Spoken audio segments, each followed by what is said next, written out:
Okay. What's good? What's good, everybody? Welcome back to another episode of The Urban Platform Speaks. Make sure to like and subscribe as you come into the channel. Check out the content. What's going on, fellas? How was y'all day yesterday after y'all?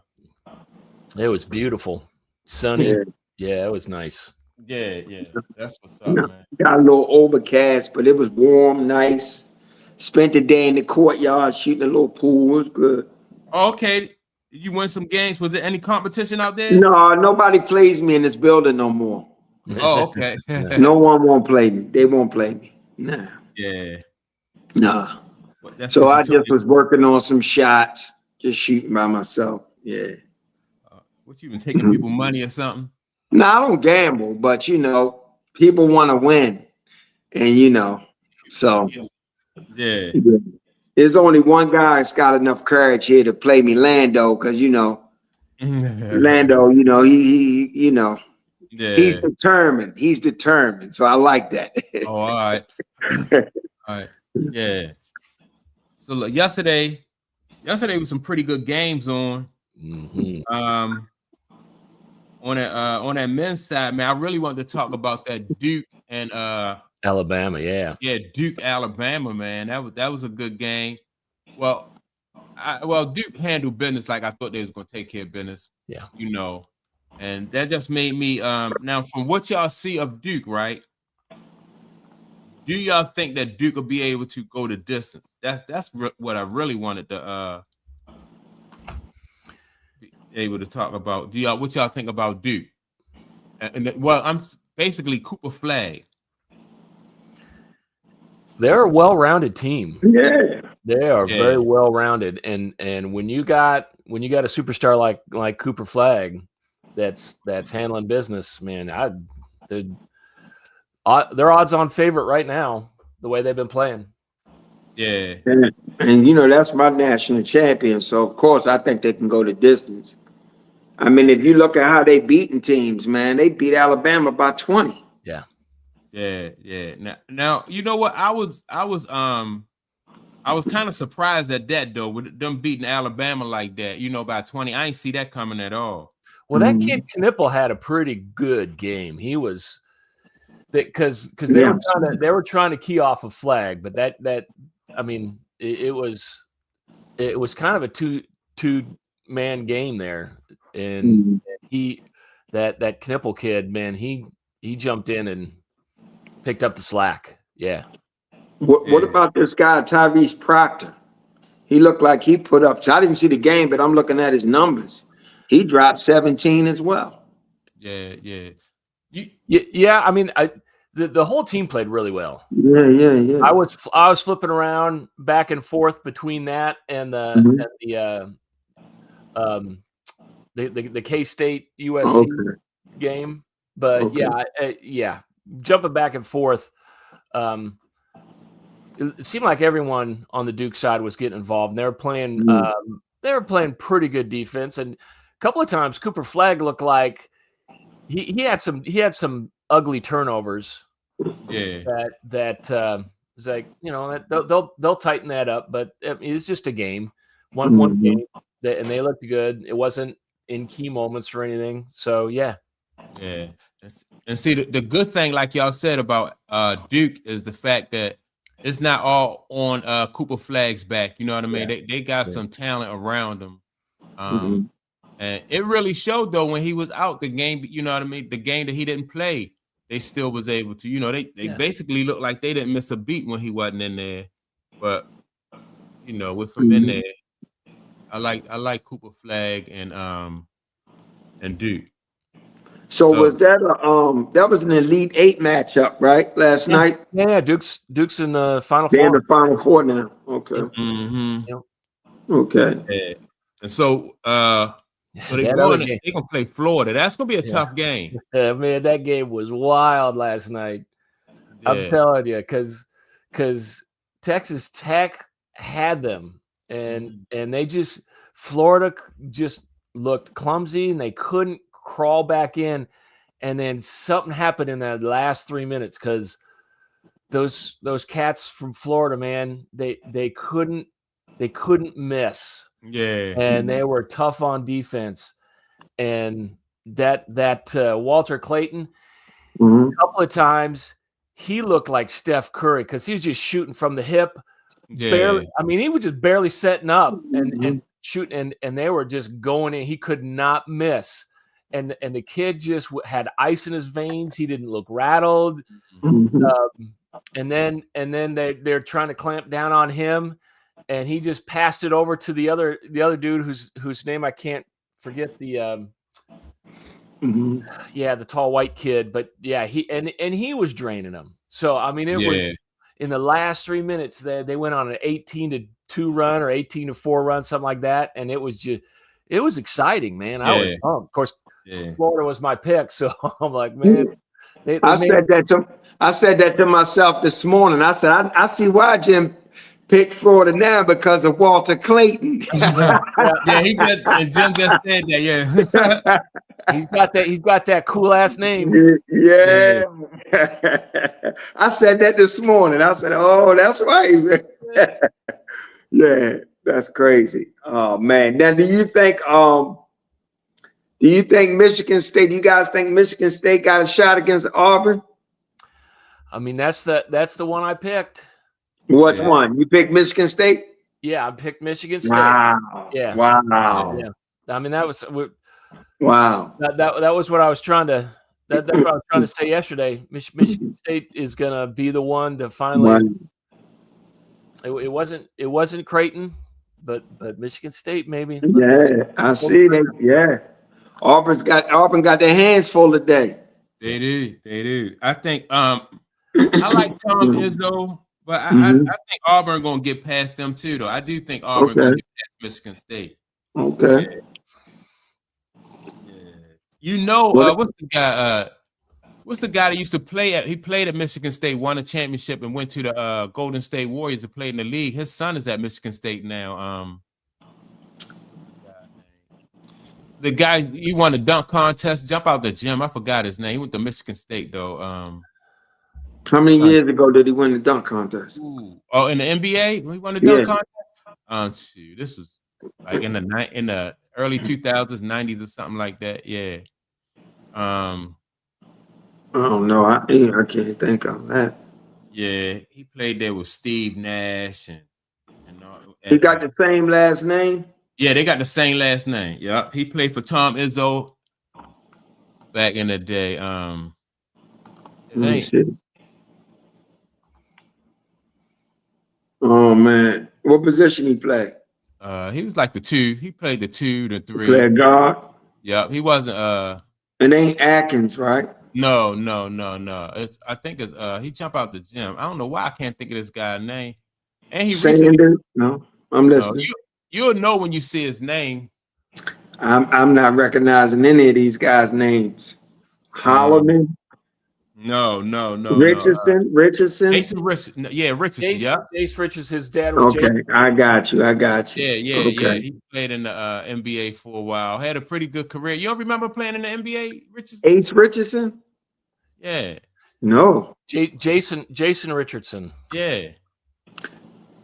The son. Hold up. The son is Jace, right? Yeah. Yeah. But the dad is who? Jason Richardson. That's the dad. That's the father. The father's name is who? Jason Richardson. Yeah. If you pull up a picture, I want to see his face. Yeah, I do remember him. Yeah, he could jump out the gym. I do remember him. Yeah, he won the dunk contest. Yeah. I knew you remember him. I had to see his face though. Yeah, okay. NBA career though. But now his son plays for Michigan State, right? Now, in my opinion, though, I seen his son is not as his son is good, but not like his father though. You know, he don't have that jumping ability. He got more of a basic game. He's pretty good though. He's not like, not like his father though. But I still like in that matchup though. I still like Auburn though. I just think that Auburn they just a tough all around tough team defense. Bruce Pearl is the coach over there, right? At Auburn? Yeah. I think so. Yeah. Is that where he's at these days? Yeah. Tump, what's up? Surprise guest. What's going on, Tump? Oh, wow. 2 days in a row, man. What's up, man?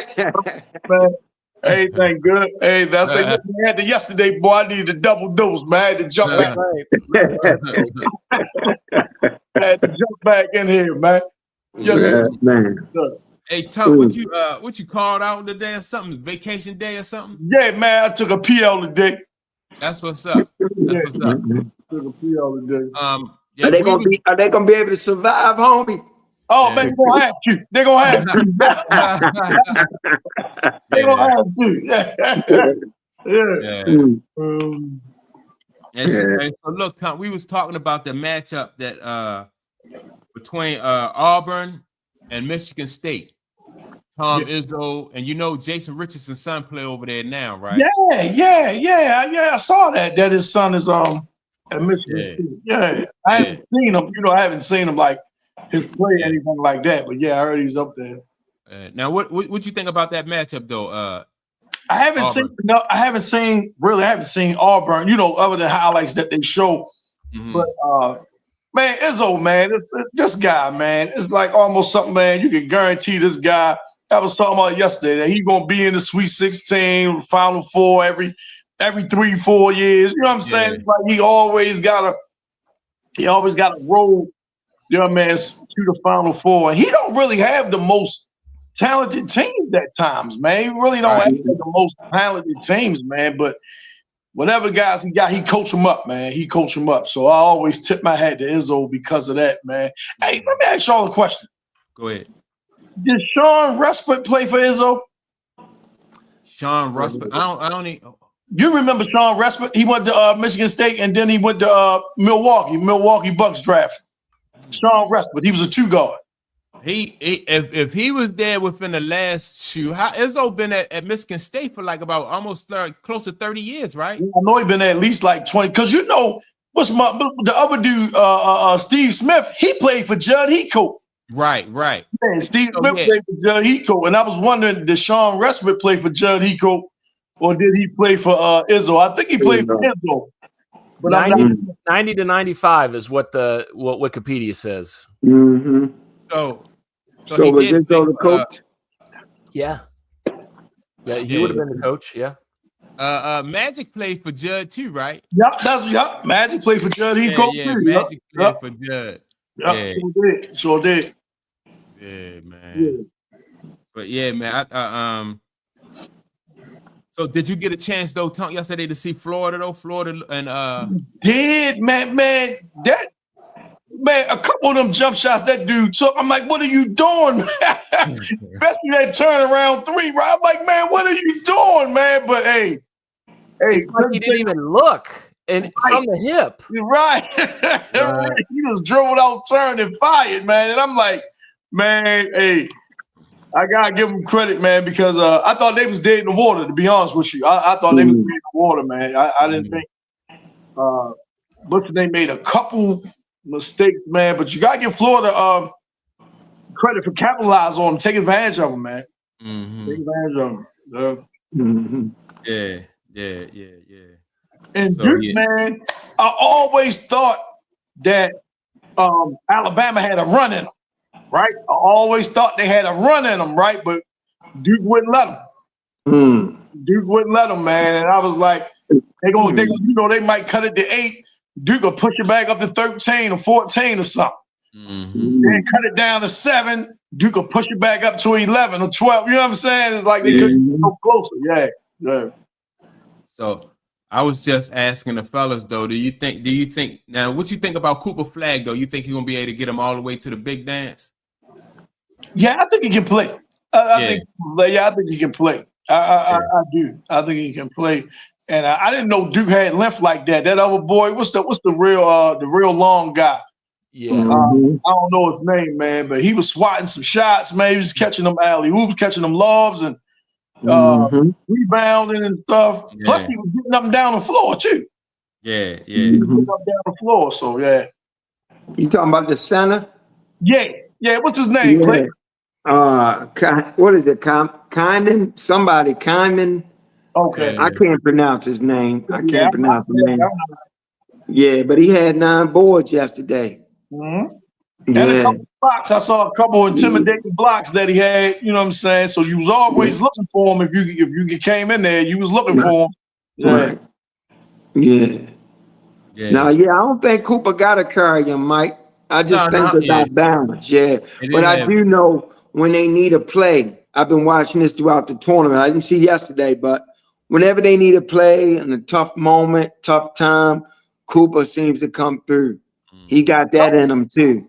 Don't he have a brother that supposed to play? I think his brother's still in high school or something. Don't he got a brother? Yeah. Cooper Flagg? Yeah, his brother. He's got a twin brother. Oh, for real? Oh, wow. Oh, no, I didn't know the twin. Okay. I know the twin. So where is he playing? He's playing for Maine. Okay. Yeah. Okay. Y'all see how high Cooper get up? You see that highlight when he went up over the dude with the dunk? He got hops too, man. He got hops. I saw it. Yeah, he got hops, man. He can shoot every level. Hey, don't he got some size? He like what, 6'8", 6'9"? Yeah. I think he's 6'7". Is he 6'9"? I don't know. And I think about 6'7", 6'8". Okay. Yeah, but he athletic with it too, though, right? He's athletic, but he's 6'9". He's 6'9". Woo. Yeah, he's 6'9". What? Yeah, but I'm still, man. He cannot just because you tall, but he get up off the ground. Yeah. Because the dude was like in his chest when he dunked on him. He went over top of the guy and dunked on him. Yeah. So he get up. And see, that's the thing. He well rounded as far as like, you know what I mean? He inside and out, and he athletic. You know what I'm saying? He can get his own shot. Yeah. All I need, Jim, is for Florida to get knocked off and Auburn and Duke meet in the national championship, and I think I'll catch you. I think I'll catch you. It's close. You're right, man. It's tightening up. Is anyway, I'm not you killing, but it's anyway. And then on the women's side, you guys are right there with me. I mean, I'm there, but I've already lost Notre Dame. So if UCLA don't win it, you know. Yeah. But that's all I need, Jim, is for Florida to go down. But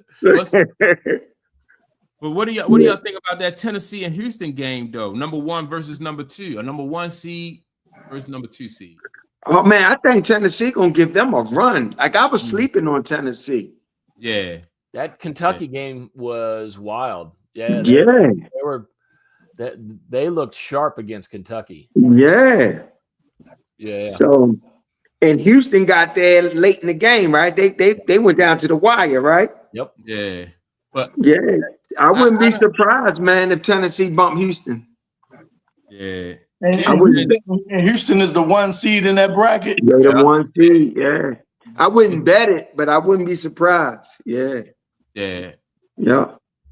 But Houston don't seem to have like that type of. They got some athletes, but they don't have like what Duke have and what Florida have.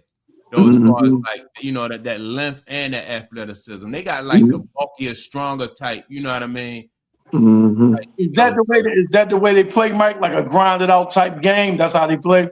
Yeah, they more physical and they shoot it for a half court game too, though. Yeah, they're long.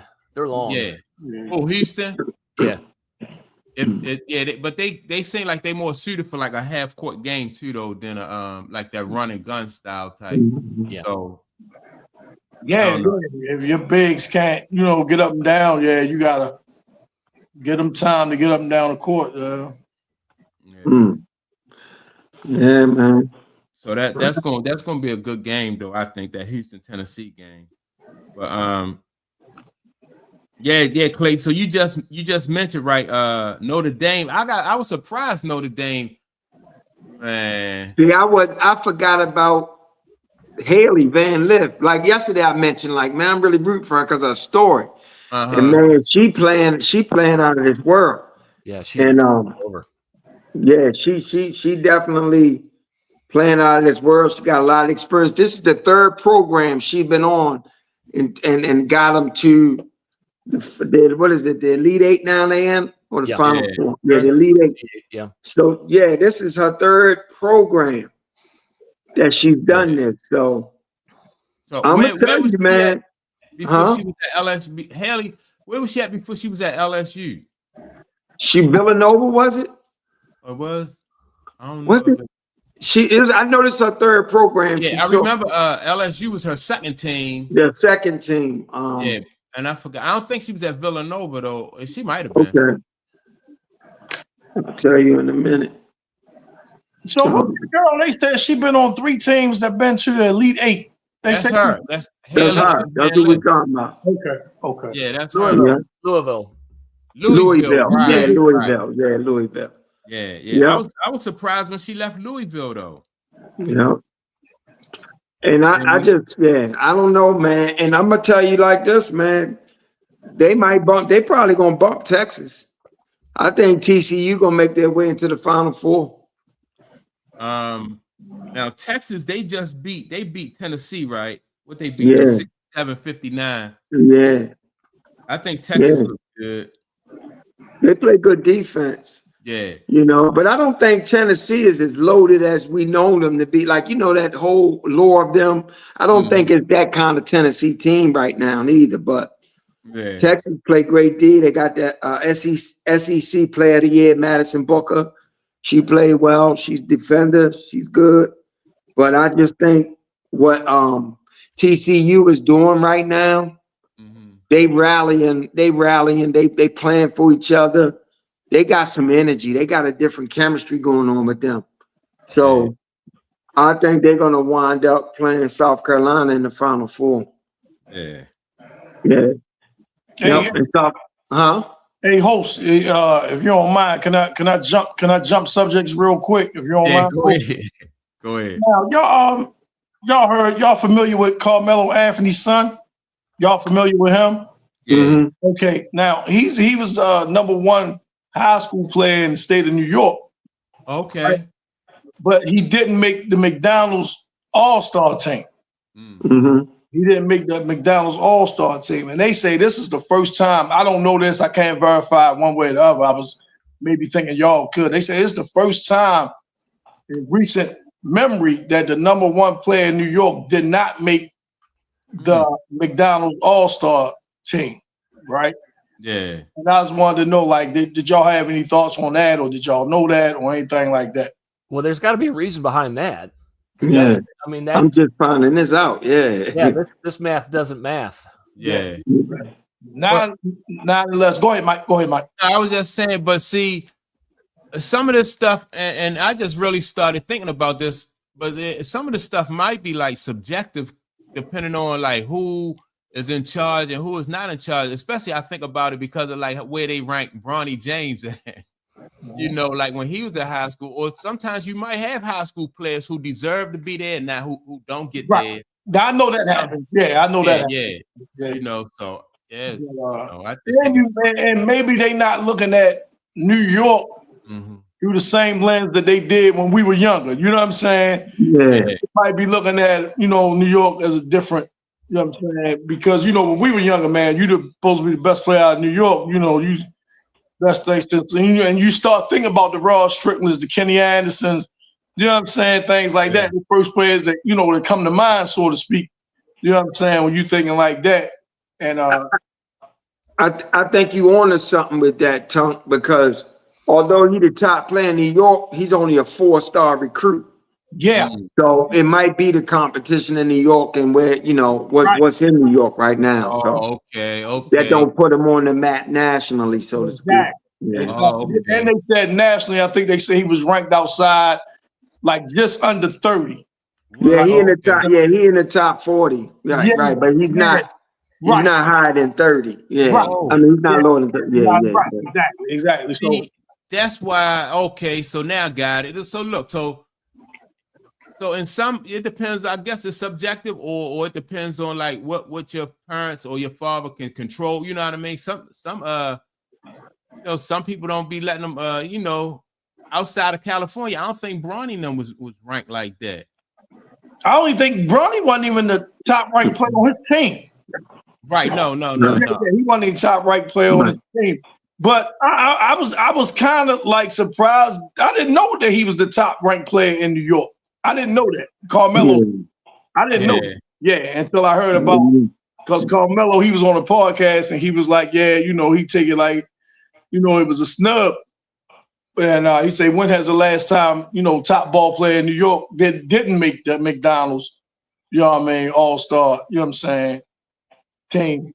But that stuff now, man, is McDonald's all-star don't have the cachet. They don't have the same cachet. Exactly. Yeah. And I use that word from my man Clayton, from my main man Clayton. You know what I'm saying? I get that word. Not the same cachet as they did. You know what I'm saying? When we were young. You know what I'm saying? When we were young, McDonald's All-American. You like, oh yeah. You know what I'm saying? That meant something. Nowadays, it don't seem like it means anything. I think it still do, but not like that. Like I doubt if you're going to be a number one recruit on the top 10 and not be a McDonald's All-American. You're going to be one. Yeah. But yeah, I feel you on that, Tom. It just doesn't have the same law. It really doesn't. Yeah, it doesn't. And I think it's the man. I think AAU man has really changed how people look at that game. I think AAU changed how people, because AAU make it almost like it's an all-star game every game. Every game. Yeah, it's like it's an all-star game every game. So, that McDonald's thing, and it's real commercialized. And like you say, some players that you think that should be in it aren't in it. You know what I'm saying? So it's like it's not. So look, that leads me to a question. So how can you find out really if any of these, like if you're getting the real deal, or when it comes, because they say that what's the other Gilbert Arenas, they say his son is the real deal. Yeah. I heard about him too. You get to really see him, then how would you know? Right. If you go by these rankings. Right. But I think the AAU circuit presents so much talent that if you thrive in that AAU circuit, you legit. Yeah. Because you're going against the top players in the nation. Yeah. That's true. I agree with that. I agree. Yeah. You don't have to rely on the rankings as much. Right. Because it's right there on film. You can see it. I'm playing against the top players in the nation, and I'm doing what I do, you know? Is Gilbert's son in the game? Do any of you know? Is his son in the game? Gilbert Arenas. Is his son in his son in high school? He's not a senior. He's not a senior. No. But his daughter is at Louisville. Mm-hmm. I think she's at Louisville. Yeah. His daughter at Louisville, but his son's still in high school. But like, says he's in the 2026 graduating class. Yeah. Oh, okay. Yeah. Right. Yeah. Well, he should be in it next year. Yeah. Right. But they show all these clips of him, like like really doing his thing in high school. But how big is he? Then you know how big he is, Mike. I just know he bigger than Gilbert. He's bigger than 6'6". Okay, yeah. Yeah. For a guard. And when what state he playing out of? California. Yeah. Yeah. So, but what's the name, son? Going to Syracuse, like Melo, like his pop did. Yeah. He going to Syracuse. So. Oh, but they say that he committed. They say Gil's son already committed to USC, and something about reclassifying, so he go come out 25. Oh yeah. Yeah, that's what I'm reading right here. Okay. This was from December 3rd, 2024. Gilbert Arenas' son, Elijah, top 5 recruit, he reclassified to 25. And they say he is committed to play for the USC Trojans. Yeah. Interesting. Yeah, that's interesting. Like, why USC though? Why do you think, why USC? Ain't he in California?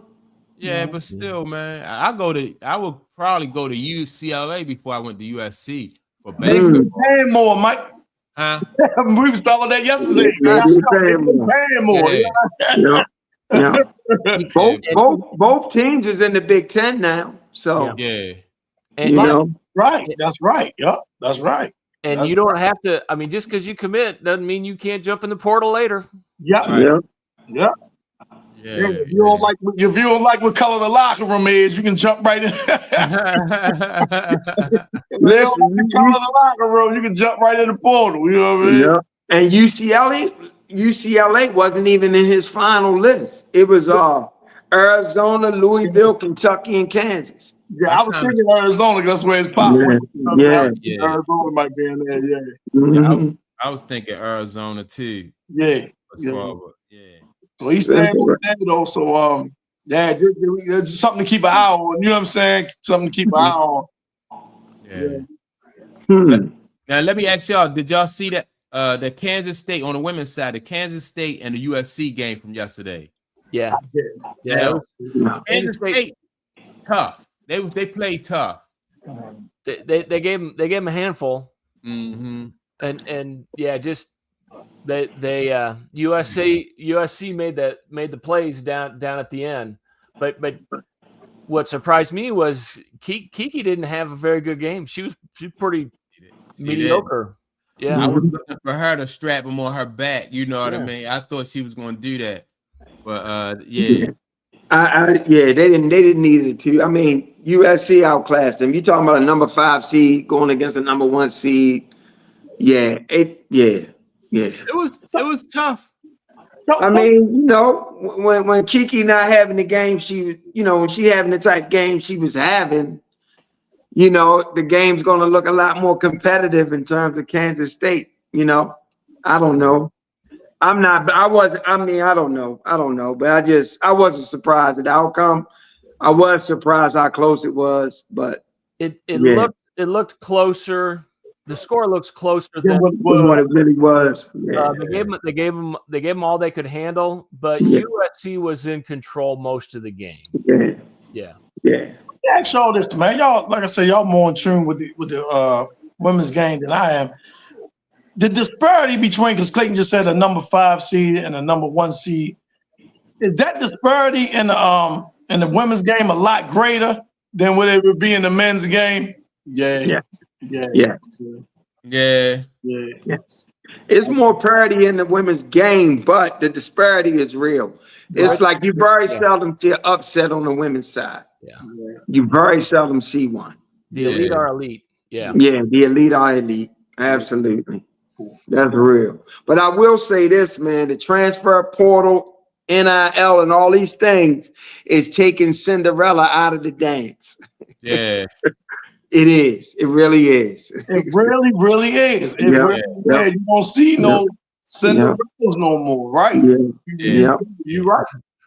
Arkansas was the closest thing that we had to a Cinderella, but if you watch them and looked at them, and it's like, when are you going to take a Calipari team and say they're a Cinderella? Yeah. No, you're right. You know what I'm saying? Like, when you never the underdog. You know what I'm saying? Yeah. Especially when you actually look at that team. Yeah. Come on, man. So long. But look, it seemed like things go full circle again, right? Because before NIL, right? The rich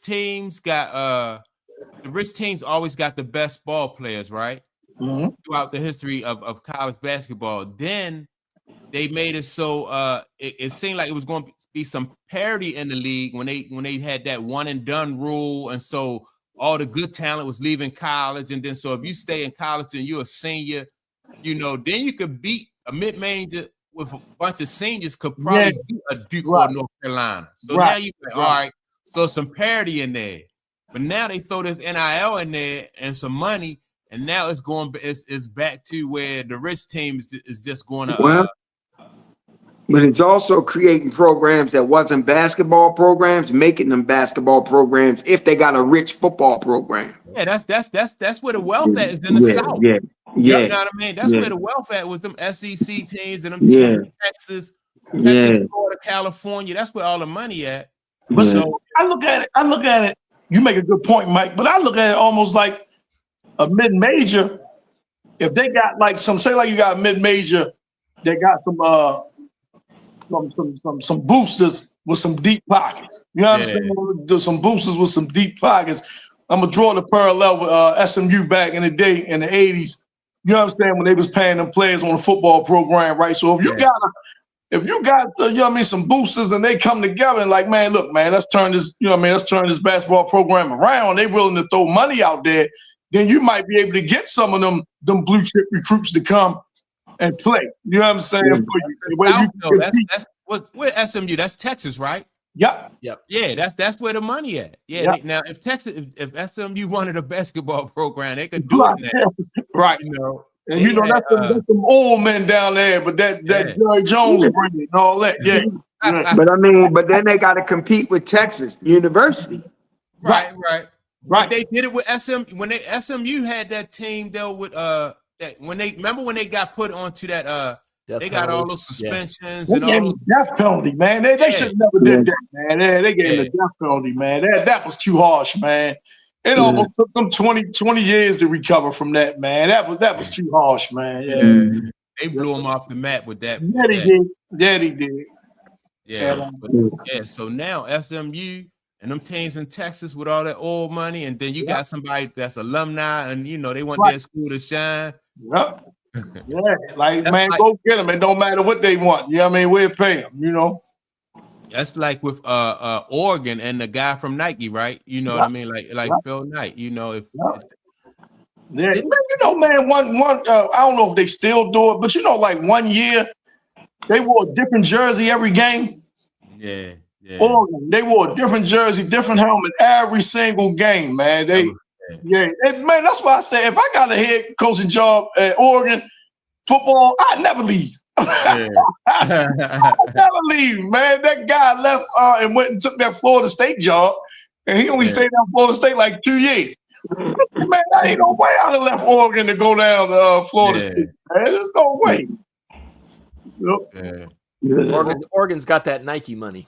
They don't have Oregon with the Florida State, and they built their campus is crazy, man. The perks, man, the locker room, everything is just top notch there. Everything is just top notch there. I know if I was a recruit, man, and Oregon wanted me, I'd be like, sold, man. I ain't going nowhere. I ain't going nowhere else, man. Sold.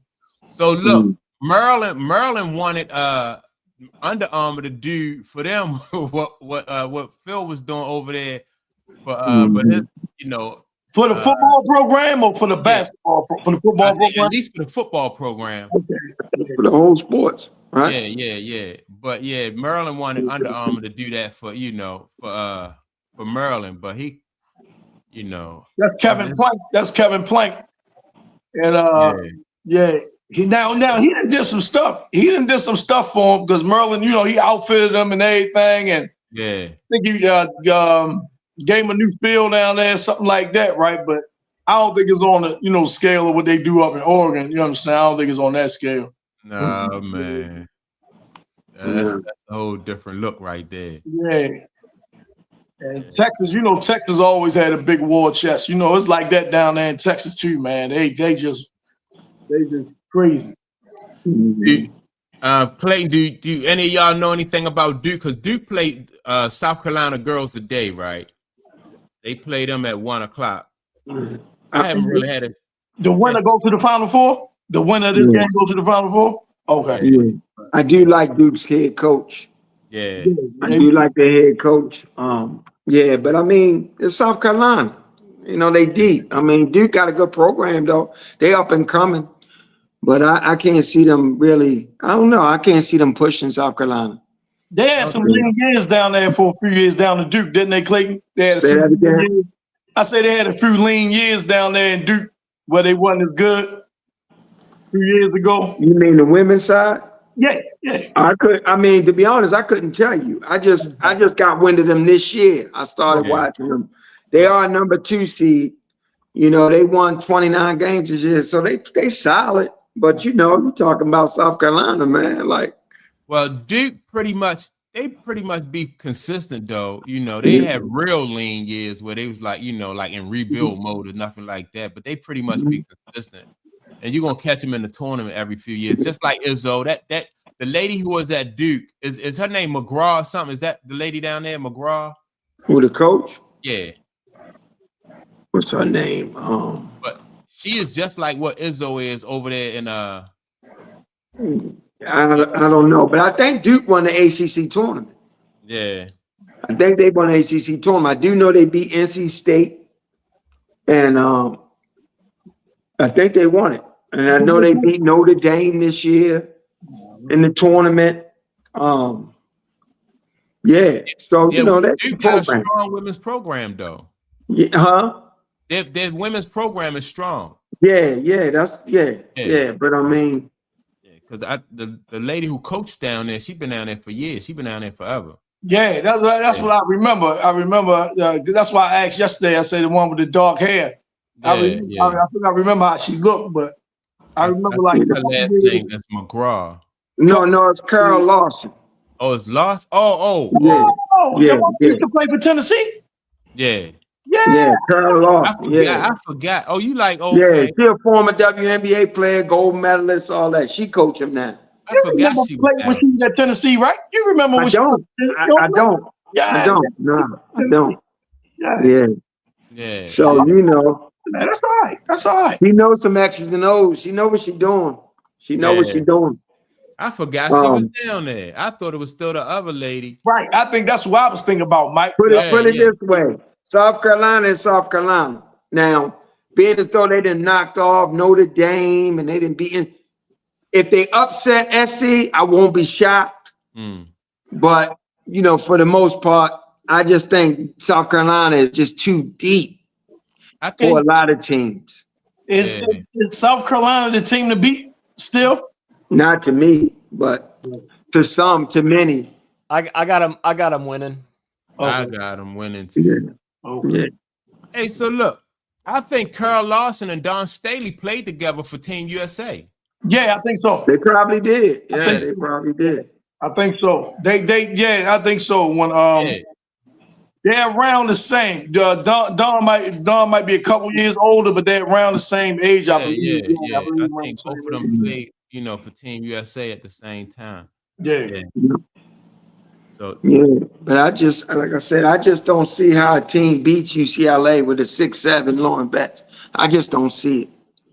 I just can't see it. So you got UCLA winning it all. Yeah. Hey, is UConn in the Final Four? They play today. They played. They won. She beat yesterday. They beat Oklahoma by almost 30 tomorrow. Right. They play tomorrow. Okay. Yeah. I'm trying to think who they play. They play USC tomorrow. Yeah. That's gonna be a good. Okay. Yeah. They play USC. Paige went off yesterday, but did you guys hear what Gino Ariano was saying about her? What did he say? Man, he was kicking her, man. He was like, she couldn't play defense. She was playing bad defense. He pulled her off the floor. Mm-hmm. I mean, so she was playing real soft defense. He pulled her off the floor. She came back in the third quarter was just after halftime. And so afterwards during the press conference, the reporters were asking him about, you know, is this the best game she's ever? She scored 40 points. Damn. Yeah. She's the first player in UConn history to have 3 straight 30-plus games in the tournament. The first player to score 40 in the tournament. Dang. And so they were asking him about that, and he was kicking her, man. He was like, "Nah, she was playing bad defense," and it's like, man, do you think that stuff in the locker room? Don't throw that out there in front of them. He did come around and say, you know, it was the best game she probably ever had here. But at halftime, he was real critical of it. He said, maybe you should ask Paige this. He said the defense knows when she's not going to shoot. So he's like, well, fucking shoot. Yeah. So, you know, it's the way she plays. He wants her to be less predictable. And he feels like the defense knows because of how she played when she's not going to shoot and when she will. Paige had a lot of open looks, a lot of open mid-range looks, open threes, stuff like that. So she knocked them down, and she really turned it on in the second half. But, he's hard on him. He just know, is he being honest, or he knows how to motivate her and push her buttons? That's what I'm about to ask, Mike. That's just what I'm about to ask. But I think he was making an honest assessment in terms of the teams knowing when she's not going to shoot and when she's going to pass. I think he was making an honest assessment in terms of that. And I think the reporters like Gino because he is that way. He's always kind of been that way. Yeah. That always rubbed me the wrong way about Gino. Yeah. I mean, he'll just throw people under the bus right and left. Mhm. Like that's. But I do think some of it is motivating to put it out there, you know. Yeah. Yep. I don't like when coaches do that. But it can motivate the right player. That's why I was saying with her that might work, you know. But and if you got what he got like 11 national championships, I think you got that many national championships, you probably can get away with something like that. Yeah, but I mean, because he's had all the top talent on the team. Yeah. Every year. Yeah, I mean, so it's all good, but yeah, I guess he can. You know what I'm saying? Did anybody know his position on the NIL thing? Did he speak publicly on that about the I don't know his position on that. Yeah, I'm not sure. I'm not sure if he was in favor of it. I'm not even sure. Do it look like he's even benefiting from that? I think just from like the fact that they at UConn, he riding on that part. I don't know if they, like I said, I don't think they have deep enough pockets to compete with the South. Like even a successful women's basketball program up north, they can't mess with like that football money from down south. So this might be. He's very anti-NIL. Very anti. He went on I don't see him benefiting from that. Yeah, he went on a rant. He voiced strong opinions about it. He said the shit is a charade. Now, let me ask you all this, right? Mm-hmm. There's some similarities in him being a successful coach in his sports, and Nick Saban being a successful coach in his sport. Why do you think both of them guys are against NIL? Well, I just said because I think up north, I don't know why Nick Saban is against it because they got deep pockets down there, in Bama, right? But up north, they can't afford to go against those teams from down south. Like we just spoke about how the ACC and the Big East is going to merge, or talking about it at least. I got a theory. Go ahead, Jeff. Go ahead. If you're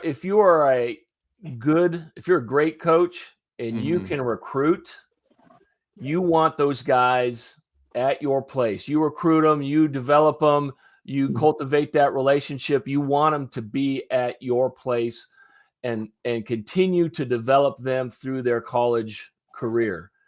And the NIL and the portal undercuts that approach to just my theory of that approach to recruiting. That's as far as Gino's not against NIL. He's against the bullshit charade. He said we need to call it what it is. These kids are getting paid to play. They should create contracts where you can buy them out. He's more so saying let's just lean into what it is, not that he's totally against it. Now, I look at the Saban situation. I think he saw the tide changing, no pun intended, but I think he saw the tide changing a little bit because for years Alabama they getting the best of the best, and I think when you introduce this NIL to the mix, he might not be getting those guys anymore, or those guys come in like, "What you gonna pay me now?" You know what I'm saying? And he like, "Nah, I ain't paying you nothing." And they might end up going to a Georgia or a Texas or Oklahoma, whatever. You know what I mean? So Colorado. Yeah, Colorado. You know what I'm saying? So he like, well, since the playing field or the way he's been doing business for so long, the landscape is starting to change. I didn't think that's something he wanted to deal with. And I think he said that on some occasion to some degree. Yeah, without saying it exactly like that. That's right. Yeah. It's just interesting to me that people, that coaches who you know what I mean, the top of their sport, you know what I'm saying, aren't willing or don't even want to change with the times. You know what I'm saying? I ain't talking about people, but what's the name? Yeah, I think another thing to go to that too is it's easier to coach when you have leverage.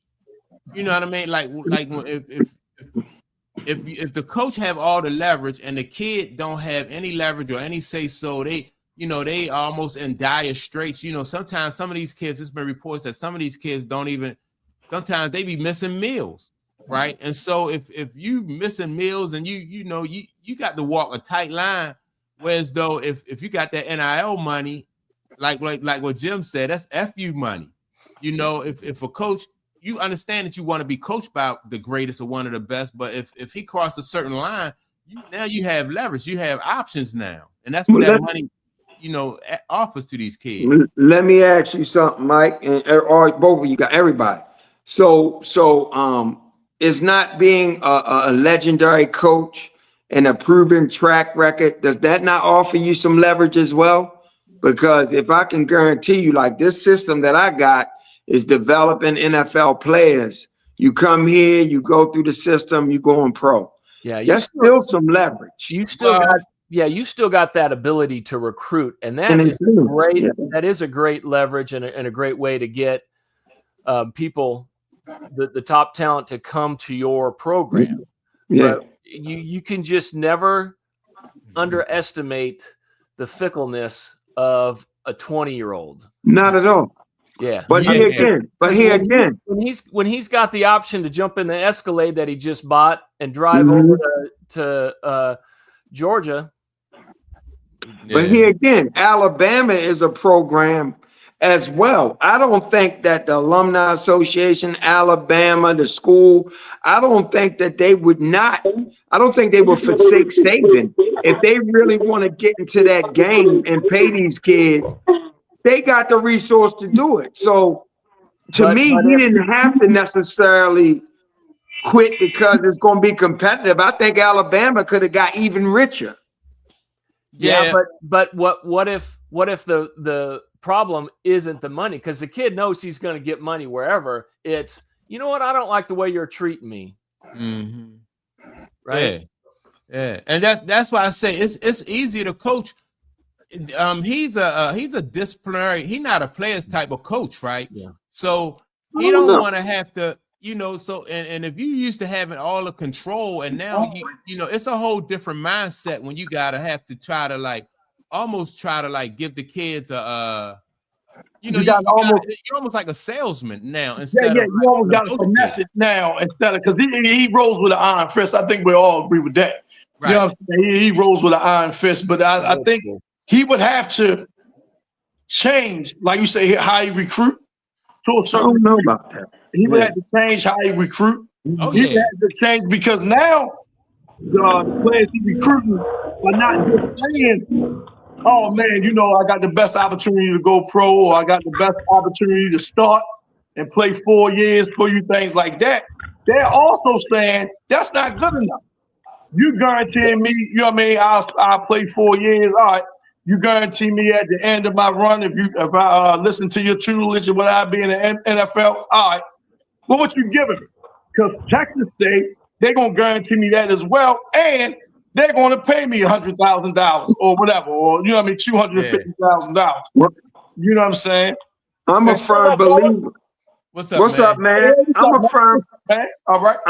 I'm a firm believer that the good ball players and the players that Alabama has always recruited and got to their program, I'm a firm believer that they're not the type of kids that will forsake the whole process. Like, to me, a good player is not going to be lured by the money per se.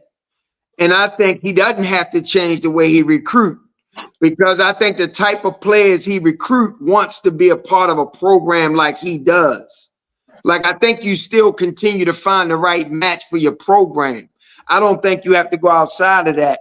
And I just feel like the players that he got, they wanted to go there because of the program, because he was the type of coach he was. I just don't think you have to abandon what you do.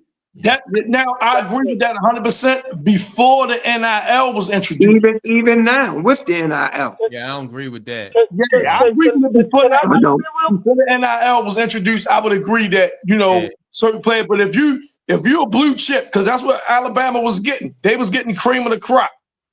If he was coming to get you, and you know what I mean, whatever his sales point was, just being a part of the Alabama family, yeah, we ain't giving you nothing. Just that should be enough. But Oklahoma is saying, look, you come here, you still going pro, you still gonna be on TV, you still going to bowl games, you still gonna start day one, and we got a bag for you. All right, now this is what we missing, fellas. This is what we missing. Giving kids money has always been a part of the equation. It's always been colleges out there trying to outbid other colleges for you and for your talent. Alabama was getting kids coming there because of the program and because of what they knew they were going to do. This money shit ain't new. It's just legal now. Yeah. What's up?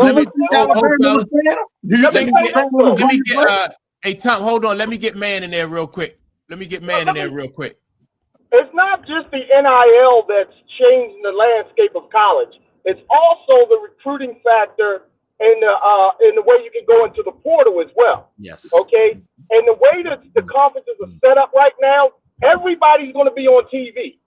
So TV is not a factor when it comes to these kids anymore, because everybody's playing on TV. If you're part of the Big Four conferences, you're going to get visual time for NFL and pro scouts.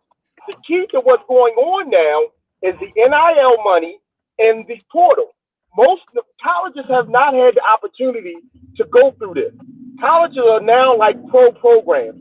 You got to figure out the financial as well as the talent. If you don't have both of them, you're not going to succeed. That's why your boy went from Belichick went from the pros straight to North Carolina, because he understands the financial as well as the recruiting part of it. If you don't have the finance and know how to work your financials now, you are not going to succeed in the landscape of college, in the college sports, the way it's set up now. I don't care who you are and what kind of coach you are not going to succeed. Let me ask you guys a question. Do you guys think Cooper Flagg is at Duke because of NIL or because of Duke's tradition? I think because of Duke. The NIL, yeah, he getting that money, that bag, right?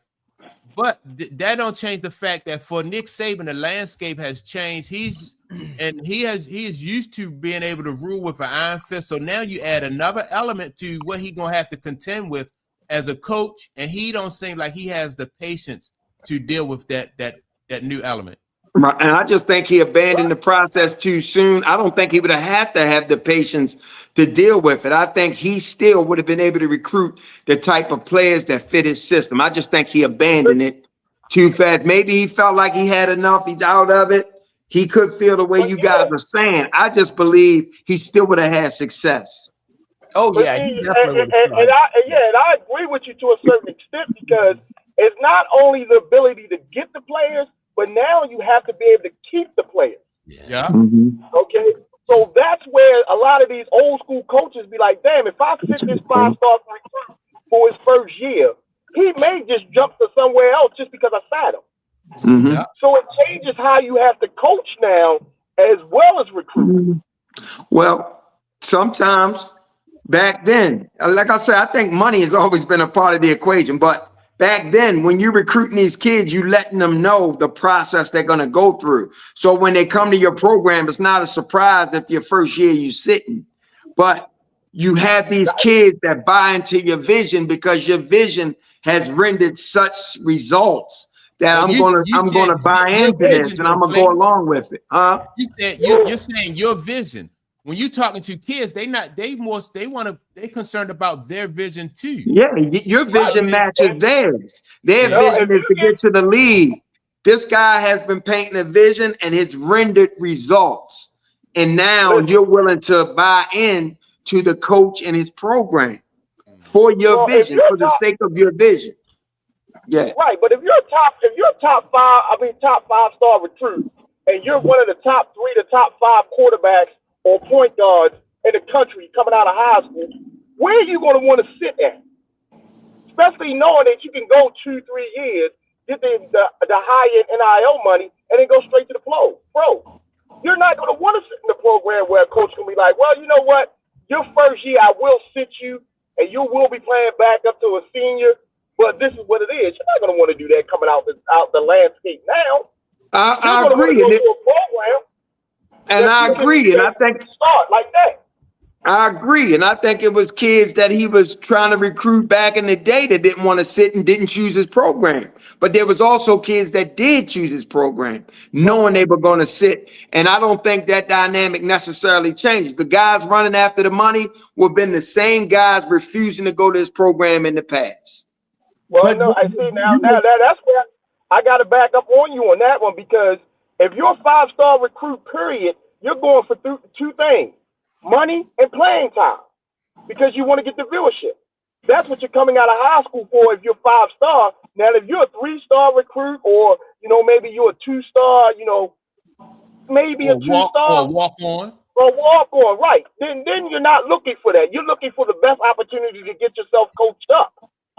But 5-star recruits wins games now in the college football era. Wins games.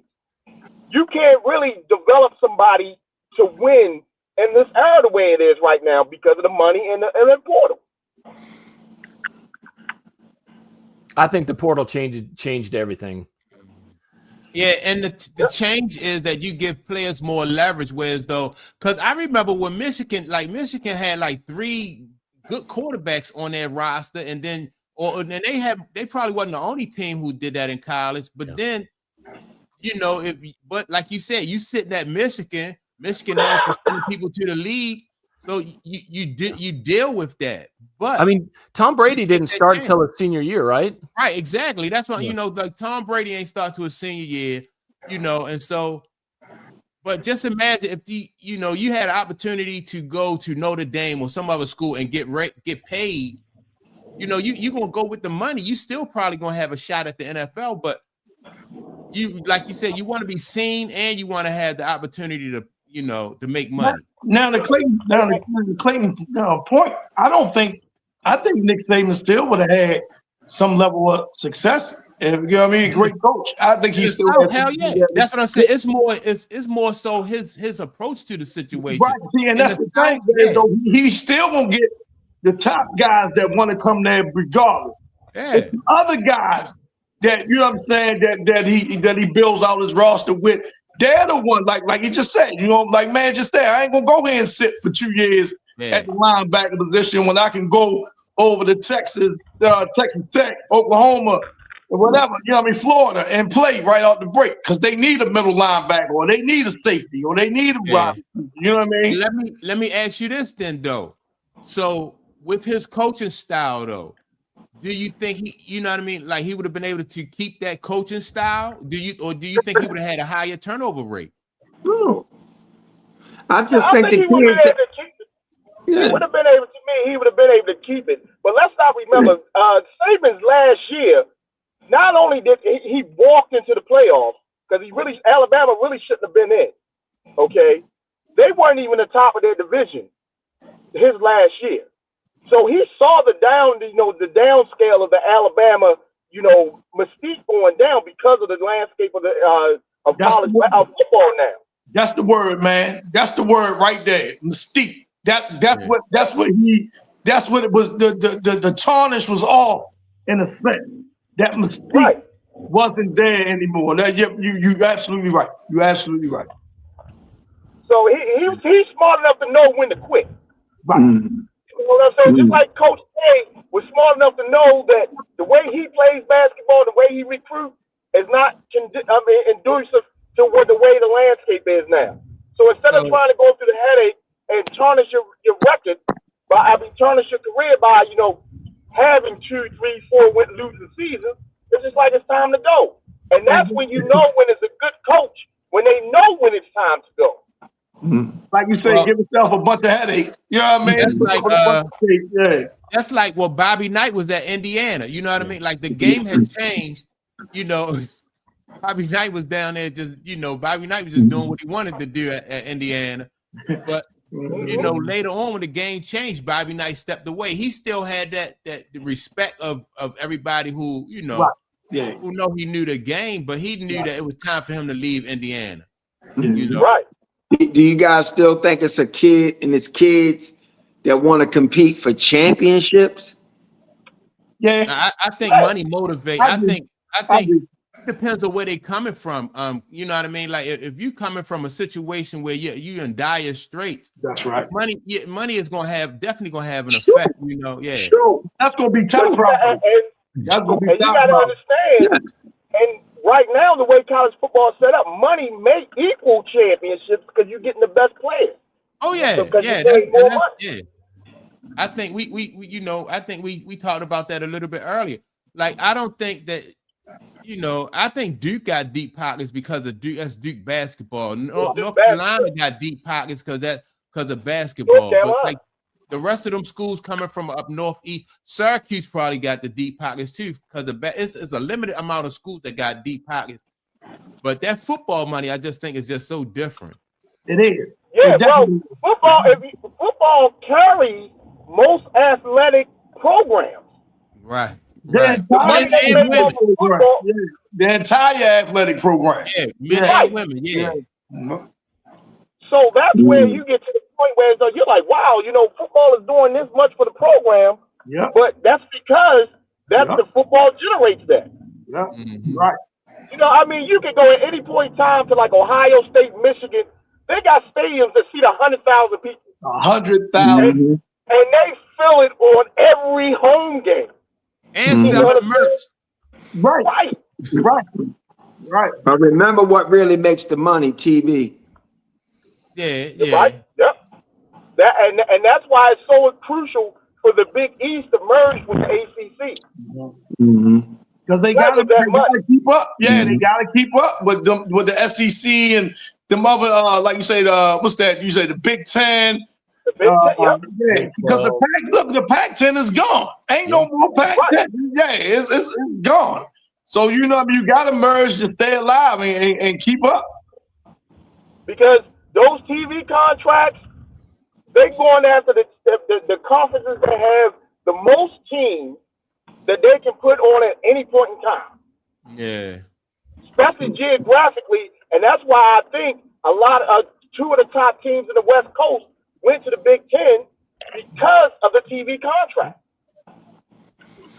And the opportunity to play the other 22 teams in the Big Ten. Exactly. And you know what, man? When Texas went to the SEC, man, I wanted Texas to win. You know what I'm saying? The SEC conference, right? I wanted them to win because you know you get this thing about the SEC, the toughest conference in the country, and I wanted when Texas went over, I wanted Texas to beat everybody. You know what I'm saying? I wanted them to beat everybody. They did beat everybody. Didn't they win the conference the first year? Right. That's what I'm saying. And they went to the the championship game this year or something? They went to the championship game, whatever, in the playoffs. But yeah, I wanted Texas to go over there, man. And I ain't even really a Texas fan, but I wanted them to go over there and make a mark. Like, you know, everybody went, oh man, SEC football, and then there's everybody else. So I wanted Texas to go in there, kick the door down, and beat everybody. You know what I'm saying? Yeah, that's like I said, but like you said though, that's just big money right there, Jack, and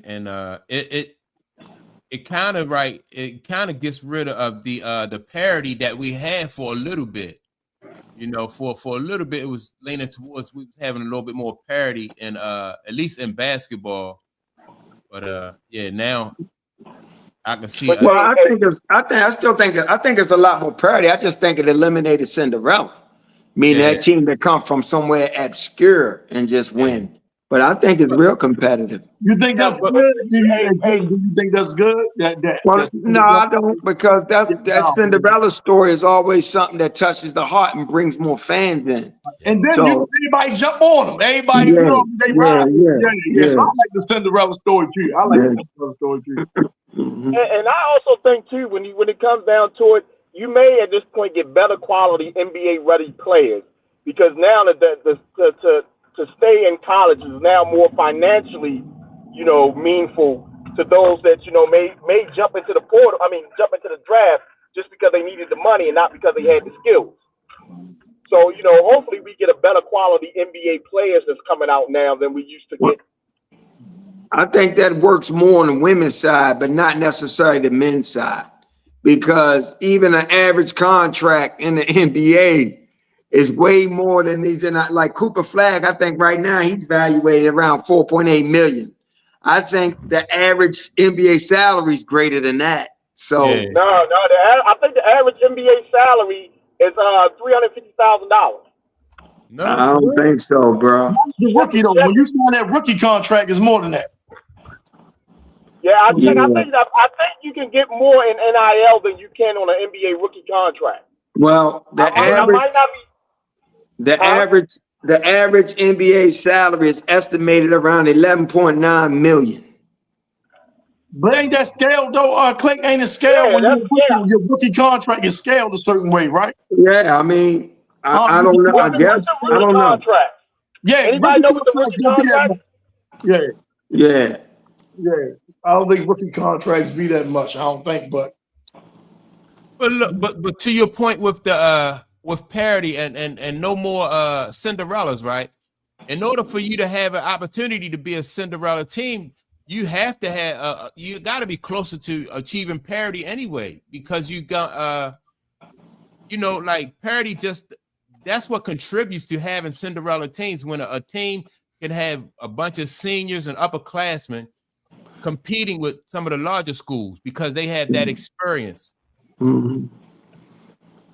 And you guys are right too. The rookie salary is only like 1.27.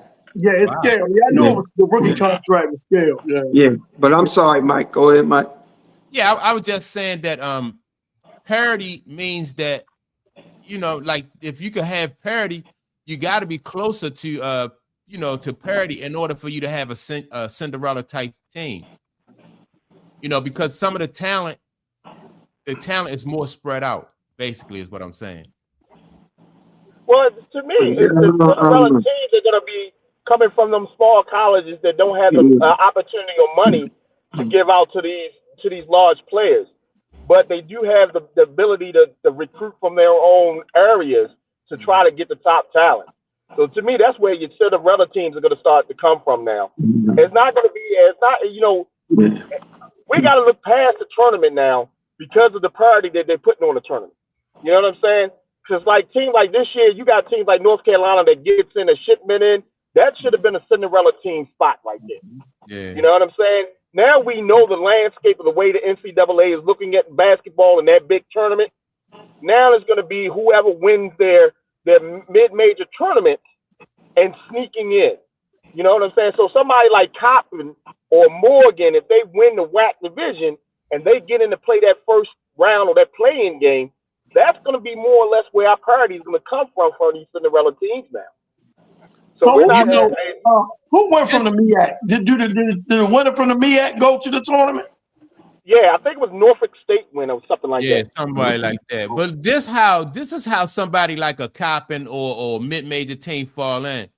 If you have a top recruit back in the day, if you had a top recruit that probably went to a larger school, and for some reason he was having some type of problems, or it might have been whatever kind of problem, then he'll transfer to a mid-major somewhere like a Coppin or even say Morgan or Loyola. He'll transfer there, and then so that will uplift that program, right?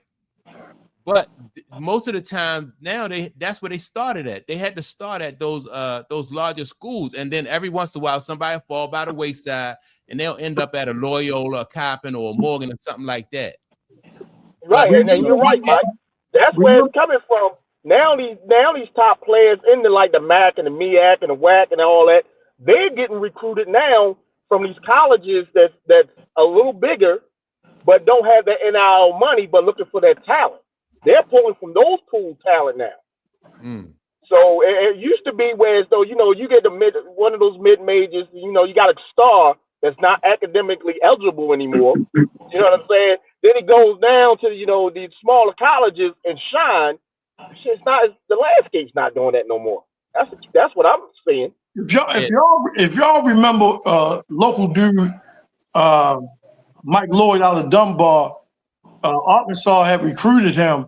And he chose not to go to Arkansas. He wound up going to a JUCO instead, because if he had went to Arkansas, he'd had to sit, but not being academically eligible. You know what I'm saying? So he decided to go to a JUCO and play. and then wind up transfer out of there, going to Syracuse.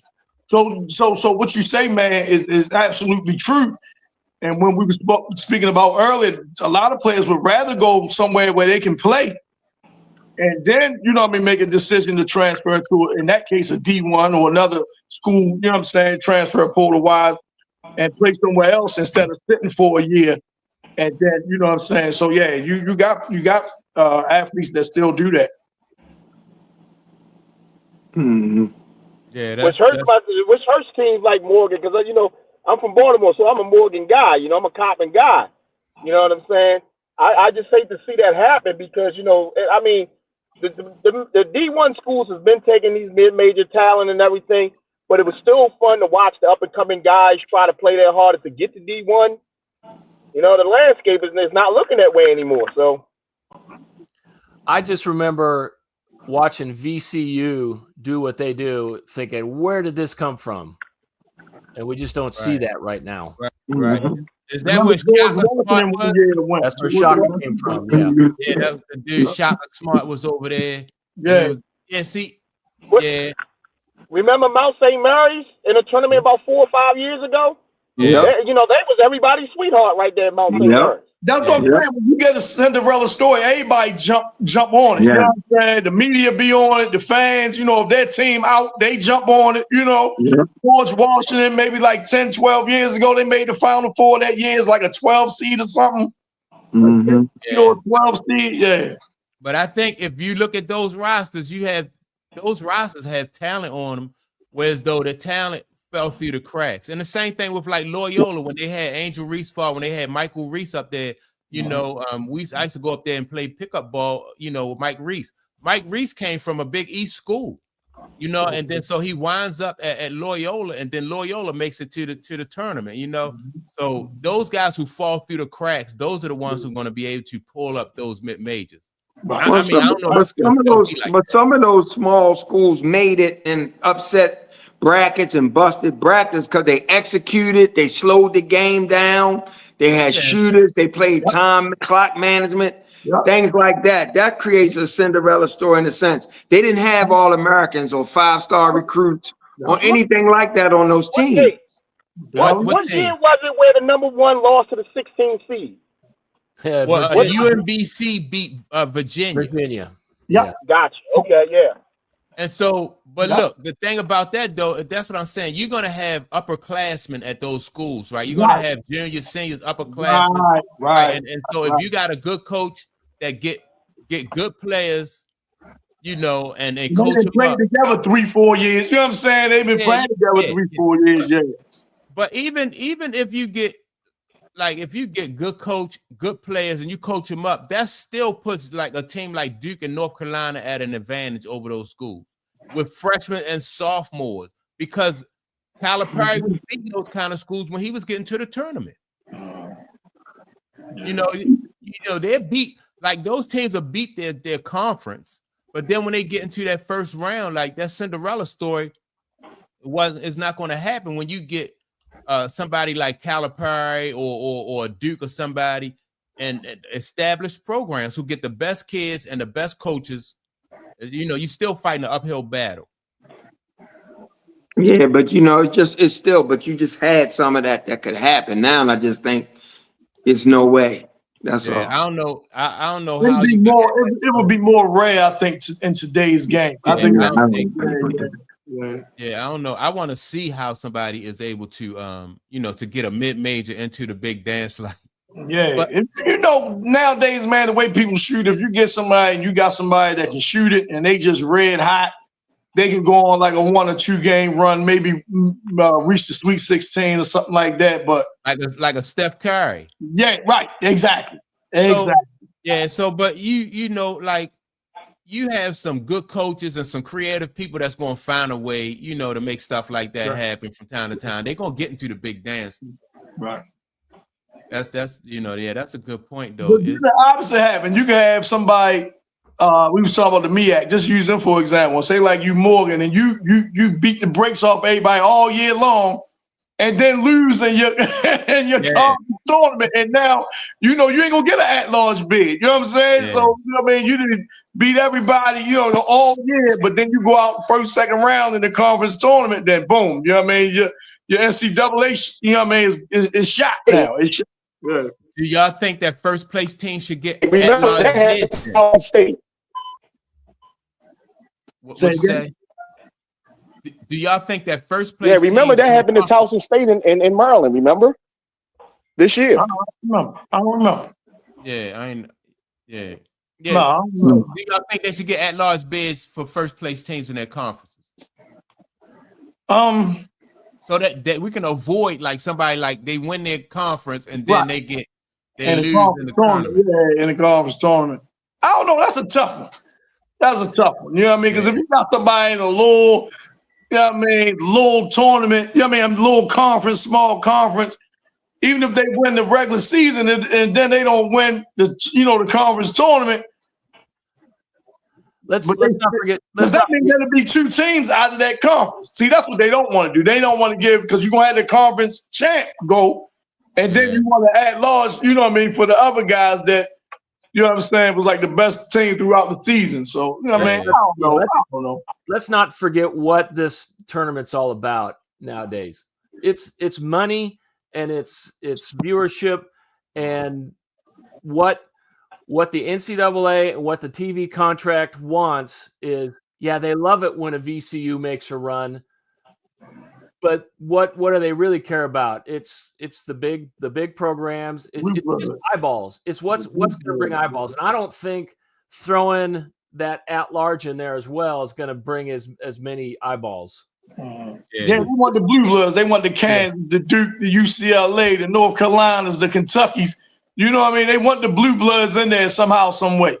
If an occasional Cinderella makes a big run, that's just icing on the cake for them.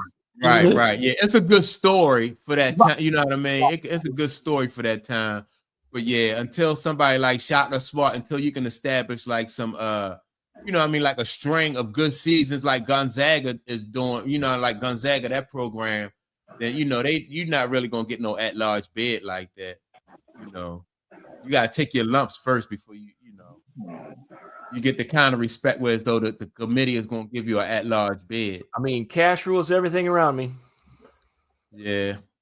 Yeah, but nothing moves cash like the American viewer. And the American viewer loves Cinderella. Yeah. But that's what I'm trying to say. You can't count on it, right? No, you can't count on it. But you totally eliminating it now. That's all I'm saying. Yeah. But I think you'll still have Cinderellas from time to time because you're gonna have some creative coach that's going to find a way to, you know, to get his teams in there. They're just gonna coach these kids up and get them in there. I don't think Cinderella's dead. I just don't think you'll see one every year. You know what I'm saying? I don't think it'll be like that. But I don't think Cinderella did. No, I think the Cinderellas you're gonna see are like like we were just saying, Arkansas. But that's not. Right. Remember, what was that last year? NC State. Remember they made a run to the Sweet 16 or something with that big dude, NC State, something like that. Yeah, you right. So Clay, you said no more UMBC upsetting Virginia. No more, none of that. No. Yeah. Ever. That's just like BYU. I think BYU won the whole thing one time, right? And they was a mid-major or something, like stuff like that. I mean, listen, the NCAA, you right, money and everything, but ultimately, every investor, meaning sponsors and commercials, they want to grow their investment. To grow your sport, you have to grow your audience. With this, I don't know if the audience grows. I think you maintain, but I'm not sure the audience grows. Yeah. Well, that's just like the NBA complains sometimes, like when the Spurs made it to the championship because the Spurs are not a big draw like that. So, I mean, you know, that kind of like, to your point, it kind of like, you know, it depends on what NBA team. That's why we always talk about the Lakers and the Celtics and then even the Knicks. The Knicks ain't won nothing since the 70s, you know what I mean? But they still always in the mix. As far as I think that's why college football expanded that playoff from 4 teams, it started getting predictable. You was gonna have Alabama every year. You was gonna have Clemson every year. Ohio State. You gonna have Ohio State every year, and then some other team. So you really can put the 3 and 4 teams in every year at the beginning of the season. Right. You know what I mean? So they had how's that working out for them though? Yeah, it started getting too predictable. You know what I mean? It started getting too predictable. But I think it's generating more interest in the college football playoffs. I think it is because all these programs you letting in, they have an audience. Hey, they got a following, right? They got a fan base. They got a following. But what happened this last year? Well, the top four went to the semifinals. Sure. And you know why though, I think they still getting all the talent. Those top schools are still getting all the talent. So no matter what you do, how you shake it up, whether you use a lottery system or what, they're gonna come out. How would you feel? They always say top 5 conferences, right? But it was always one that was left out. It was always one that was left out. It was always the Pac-10 champ, basically, that was left out pretty much. And basketball is a different animal. You can get a team that just can't miss, one day and just they slow because of the rules. They just slow the game down, hold the ball, don't let you get off and stretch out and get away from. Basketball is a different animal than football. That's why I think that Cinderella is not dead, Clayton. That's why I think it's not dead. You know what I'm saying? Just for what you said. Yeah. I hope it's not. I just think it is. That's all. Right. I just think it is. Yeah. Yeah. But, Yep. Yeah, man. But look, I'm excited about seeing how, they expanded that college football. What is 12 teams? Is it 12 now? They expanded to? I think it's up to 12 teams now in college football. But in the playoff? Yeah, they expanded to 12. Yeah. Let 64 in like in Man. Hey, Jim, you might as well do an NCAA tournament. Shit. Let 64 in, Jim. Damn, the hell with it. Yeah. No. My Golden Gophers then actually have a chance. Yeah, how about that? Yeah. His son just took. He used to coach Minnesota, didn't he? One of them Patino sons. Yeah, he did. He got a job. Where he at now? I don't know where he at now. He left New Mexico and Xavier. He took the job at Xavier. Yeah. Yeah, the one that was in New Mexico. He left there and took the job at Xavier. He got his first round win and lost in the second round and right. And he's like, I'm out of here. And they had that kid Grant, really good guard. Okay. And as soon as he lost, he jumped in the portal and he's already moving. Really? Yeah. Right. Now, do y'all think that portal should only allow 1 or 2 moves? Because I've seen some guys, man, the dude like was 15 in 4 years or something. He played like 4 or 5 teams in 4 years, man. So you think they should kind of like regulate it in a sense like, man, you only can move twice? Or you think they should just, hey, man, do how it is now? You know what I mean? It's the Wild West right now. It is. It really is. You know what I mean? So I don't know the answer to that. I was just saying, do you think? You know what I mean? Well, once you allow it, to me, once that you allow these kids to jump in the portal and move, you gotta let them be free to move. Yeah. So I wouldn't put restrictions on them if I'm allowing them to do it. No. I'm talking about like allow them to do it just twice. Like you only can do it 2 times. I wouldn't put restrictions on them now that I've allowed them to do it. I was kind of body slamming Gino, but I mean, I kind of liked his thoughts on it as, make him sign a contract. Mm-hmm. Yeah, and the schools had that right too. Mm-hmm. I think it's another way when you start to try to get, because it's another way of controlling people. You know what I mean? Controlling these kids. Yeah, and see, it shows in their response. Like when Nick Saban and that guy Gino say stuff like that. Well, all right, if you want to be grown, I'm gonna teach you like you grown. You know what I mean? The whole time for years they've been just exploiting these kids anyway. We're gonna give you education so you can come here and play basketball. We're gonna make millions of dollars off of you. And then when you cry about you not making no money, y'all making the money. And then, all right, you want to be grown, and now you take that approach. So it's just another way to control the kids. Man, you know what? I seen a story. This was years ago. It was a defensive lineman for Nebraska, and he had an internship at Merrill Lynch during the summer. Yeah, he had an internship at Merrill Lynch, and he decided to go that internship, right? So he missed practice. You know what I'm saying? He missed practice or whatever, spring practice, whatever. And they like demoted him. He was like a starting defensive end or something like that, defensive tackle. And because he won that practice, once he came back and was ready to join the team, he had lost his spot. Yeah. Because they say you wasn't here to work out with your team. Your team was here going through all these drills, and you weren't. So you say, well, man, I'm preparing myself for life after football. You know what I mean? Because there ain't no guarantee I'm getting drafted or whatever. So I'm gonna take this internship, and then as far as the team, I get penalized for it. So it's not a full-time job, but they treat it like that. They treat it like it's a full-time job. It sounds like that player should be preparing himself for life after football, because if he did that and then they took his spot away, he wasn't a star. Mm-hmm. Yeah, right. You know what I'm saying? Oh yeah. So it depends on what your priority is. Like you said, Right. if its priority is life after football or Right. after that sport, and kind of you want control of your own career. You don't want somebody else to have like that type of leverage in your life, where as though they can, So yeah, But if he was definitely a main guy on that team, they wouldn't have bumped him. Well, I'm thinking the main guy on that team. I shouldn't say this, but I'm thinking the main guy on that team probably wouldn't have an internship with Merrill Lynch, because he would be living and breathing football. You know what I'm saying? Right. Yeah. I don't know. I don't know about that. I mean, more times than not. Right. I don't know either, but I'm just saying. You know what I mean?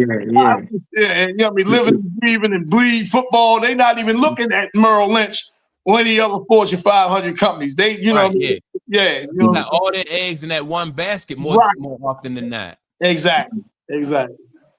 Mm-hmm. Yeah. So, well. So, y'all ready to go catch these games? Yeah.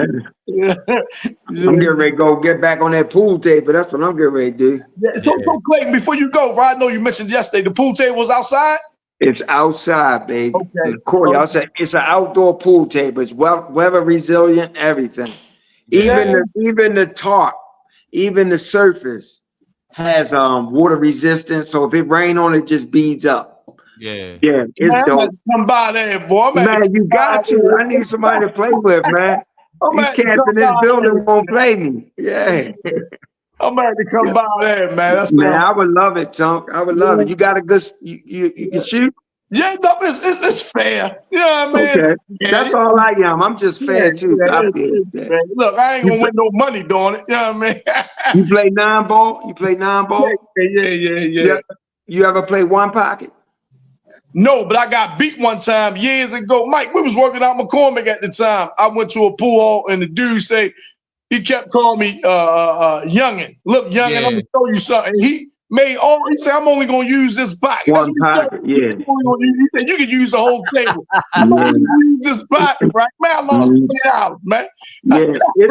Yeah, but that's a great game to really get your game tight, playing one pocket. Right. When you get a pocket, the other person get a pocket, you gotta get your balls in that pocket. But it's a very strategic game, and it really makes you work on your game. Right. He beat me like, man, you can use the whole table. I'm only gonna use this pocket, man. I'm like, $20.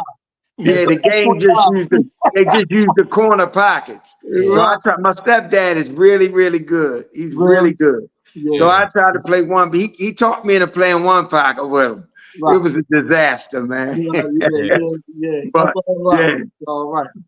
what we do with 8-ball, like I play with these guys from the Middle East. They play regular 8, but they take the 1 and the 15 and they put them on opposite sides of the rack, and they designate the 1 ball in one side, 15 in the other. So you can't run your balls out. You got to get those balls in that side before you go for the 8-ball. That's very strategic too. Yeah, I like playing it like that sometimes. Yeah. But it's a good game. I love pool, man. That's what happens when your knees go out, you get old. You know, you start playing pool and chess and yeah. So, pool is all about geometry. Yes, the angles. Absolutely. Yep. The angles and control. And the controlling that cue ball too, man. When you learn how to control that cue ball and you see the angles. Those pros are crazy, man. Those pros can do crazy. Man. That's how my stepdad is, Jim. He can masse, he can. They just see the table entirely different. They just see the balls on the table entirely different. Yep. So, but I have me and my stepdad, the last time we played, I think he beat me 11 racks to 9. So I was getting better. Yeah. I was getting better, but I'm nowhere near on that level. We went up the top hat that time. Remember, Mike? We went up top hat that time. Yeah. A couple years ago. Yeah. That's shooting in the ocean, 9 foot. That's a real test for your game. Yeah. Yep. I didn't mean to start that conversation. Anyway, I know you're getting ready to sign off, Mike. Yeah. It's all good. I'm great. I'm great. Shut this thing down so we can go ahead. I'm gonna watch some basketball today. Let me ask y'all something real quick. Gotta ask you guys something real quick. USC UConn. Do UConn pull it out? Women's. I think now they do. Now that they don't have. I think UConn pulls it out now. Yeah. Okay. Yeah. I'm gonna go on the record. I'm gonna predict this. Duke gonna upset South Carolina today. What? And they getting ready to play at 1 o'clock. I don't have that. I got South Carolina in my Final Four. Yeah. But I'm gonna predict that today. Duke over South Carolina, baby. I wouldn't be surprised. I mean, Duke is not. They are number 2. They're 2 seed. They are 2 seed. So and that woman know all Don Staley's tendencies. They know each other. Yeah. They know each other. That's true. Yeah. One last thing. What chance do you give Kim Mulkey against UCLA? None. 0. No, I like. As a matter of fact, I like Kim Mulkey against UCLA. You can like Kim Mulkey. I love Kim Mulkey, but Kim Mulkey don't have the size down low to deal with bets. I love Kim Mulkey. Yeah. I like Kim Mulkey. I didn't like her. I'm looking for the girl Flagg to have a bounce back game because last game she didn't really play all that good. So I'm looking for her to have a bounce back game. And I look for that too. And I definitely think Flagg gonna have a better game. Like I said, but I just think it come down to that side. I tell you what, I don't like how they played. Who did they just beat? NC State? LSU? Yeah. So and this girl down low for LSU, she had a great game, but she can't deal with bets. That's 6'7", man. Yeah. What are we talking about? Best is tough. They're going. I think Kim Mulkey. I like Kim Mulkey. I think she's gonna find a way to either slow her down or make other people have to really contribute. Bro, you collapse in on bets. Them girls gonna hit from the outside, open shots. Yeah. Well, that's gonna be the plan. That's gonna be the plan. I hear you. That's the plan. Yeah. And that's tomorrow. She ain't big enough. She had a good game. She ain't big enough. That's today. And that's tomorrow. All that tomorrow do is have to push bets out of that paint though. Good luck with that. That's like trying to push a tree out of the paint. Yeah. Do you see how wide Lauren Betts is? Betts is good at getting position down there, but if you see her weight and her size. She good. I ain't even talking about how good she is. I'm talking about her weight and her size. That's what I'm saying.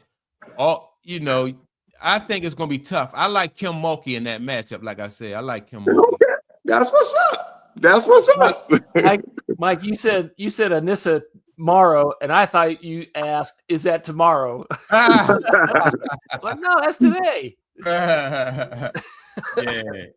Yeah, that's well. One thing, Betts a center, Morrow a forward.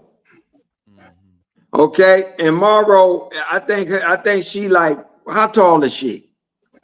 She's not as tall as Betts though, but she wider, she thicker than Betts. Man, Morrow only 6'1". She wider, she thicker. I don't know, bro. I don't know. I don't know. I don't know. Yeah. It's gonna be tough. It's gonna be tough, but like I said, I'm sticking to my guns. I like LSU. I hear you, bro. I love LSU. I like You LSU. think I'm a big fan of UCLA? I'm not. I'm just calling it what it is. Yeah. You understand what I mean? I love Fly J. You know I love her. Yeah. I'm just calling it while I see it, man. Yeah, I think that's a game I'm interested in watching today. Yeah. Yeah, I'm definitely gonna check that out. Yeah. Yeah. Hey, Tunk, man, you was up in my neck of the woods, man. You and Kimmy, man, y'all ain't even holler at us, man. I know, man. Listen to. Yeah, man. I ain't even know that, man. We just got up, man, last week, man. Like we just took a ride up. Yeah. We had a good time too, man. We had a good time. So next time we do that, because we're gonna go back. So All next time we do that, we definitely gonna holler at you, man. Let you know we coming that way. Yeah, That's what's up. That's what's up. Man. Definitely. Yeah. Well, Hey, Tunk, man. Open invite, bro. Definitely. Hey, man. Open invite. I'll shoot you my address. Yeah. And I'm definitely gonna take you up, especially with this weather break, man. I'm definitely man. Open. Yep. Yeah, man, for sure. Yep. Mike, you too, man. Yeah, I'll come down there. You already know where I'm at. Yeah, I'll come down there. Yeah. Look, I give you some work on that tape. Yeah, I talk some stuff though. That's what I want. Hey Jim, you get on the flight, Jim. You come down too. Yeah, Jim. you come on too. Hey, if I'm ever in the area, man, I'm calling you guys up. That's what's up. Yeah, as you should, man. Yep. Indeed. If you ever in this area, all of us got to go somewhere and break bread and have a good time, man. Yeah. Really. Yeah. Last time I was out in that area was when he's 28 now. My oldest, when he was 11, he ran the AAU Junior Olympics track. Oh yeah, at Virginia Beach. Oh okay. Yeah, and his 4x8 took 7th in the nation. Wow. That's awesome. That's good. Yeah. That's good. That's great. Yeah. Okay. All right, fellas. All right, man. Yes, all right. I'll see y'all next Saturday. All right, and y'all don't jinx my prediction. Yeah. I saw last time y'all tipped it too soon. Just let the end of the game play out. Oh, you talking about Creighton? No, I ain't talking about Creighton. I'm talking, about Creighton. Yeah, Creighton. Yeah, Creighton. Yeah. Don't say nothing. Don't say nothing. Yeah. All right, then, I think that's the psychological game they play. They'll say it so it won't happen. It wasn't on my bracket no way, so you know I ain't I mind. know. I know. I was getting excited. I think that was on me. Yeah, that's all good. Yeah. All I need is Florida to get bumped. Florida got to go down to the men's side. Florida has to go down. All right, have a go. All right, man. All right, y'all be good. Peace out. Peace out, Urban Platform Nation. Peace out. I appreciate everybody for tuning in. Make sure to like and subscribe. Also, leave a comment, and we'll be back next Saturday to talk more sports. Peace.